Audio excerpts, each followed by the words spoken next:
এখন থেকে ক্রিকেট বোর্ডের গঠনতন্ত্র বিসিবি নিজেরাই সংশোধন করবে। জাতীয় ক্রীড়া পরিষদ হস্তক্ষেপ করতে পারবে না। বিসিবির সংশোধিত গঠনতন্ত্রকে অবৈধ ঘোষণা করে দেয়া হাইকোর্টের রায়ের বিরুদ্ধে বিসিবি এবং এনএসসির আপিল নিষ্পত্তি করে এমন আদেশ দিয়েছেন আপিল বিভাগ। তবে সবশেষ গঠনতন্ত্র ইজিএম ডেকে অনুমোদন করিয়ে নিতে হবে কাউন্সিলরদের মাধ্যমে। ক্রিকেট বোর্ডের পরবর্তী নির্বাচন করতে যে সংকট সবচেয়ে বেশি মাথা ব্যথার কারণ ছিল বিসিবির, তাতে খানিকটা হলেও আশার আলো। এখন থেকে ক্রিকেট বোর্ডের গঠনতন্ত্র নিজেরাই সংশোধন করবে বিসিবি, চলবে না জাতীয় ক্রীড়া পরিষদের হস্তক্ষেপ।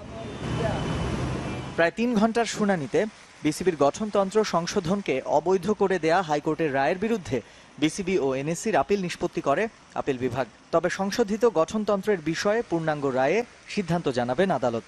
একেবারে বিপরীতমুখী অবস্থান থেকে হতে চলেছে দুপক্ষের সমঝোতা। এনএসসি কোনোভাবেই বিসিবির গঠনতন্ত্র সংশোধন করে দিতে পারবে না এবং আরও অনেক ডাইরেক্টিভস দেবে যাতে ভবিষ্যতে বাংলাদেশের ক্রিকেট আরও উন্নত হয় এবং বিসিবি শক্তিশালী হয়, সেটি উনি বলেছেন। অসঙ্গতি দূর করতে ভারতীয় ক্রিকেট বোর্ড ভেঙে বিচার বিভাগের হাতে অন্তর্বর্তী পরিচালনার দায়িত্ব দিয়েছে দেশটির সুপ্রিম কোর্ট। এই উদাহরণটিও উত্থাপিত হয়েছিল 3 সদস্যের বেঞ্চে। বিসিসিআই এর মতো সুসংহত একটি সংগঠনেও পরিবর্তনের যে ধারা, তা বাংলাদেশের ক্রিকেটে অনুসরণ করলে আগামী 5 বছরে ভারতের সমকক্ষে যাওয়া সম্ভব বলে মনে করেন প্রধান বিচারপতি সুরেন্দ্র কুমার সিনহা।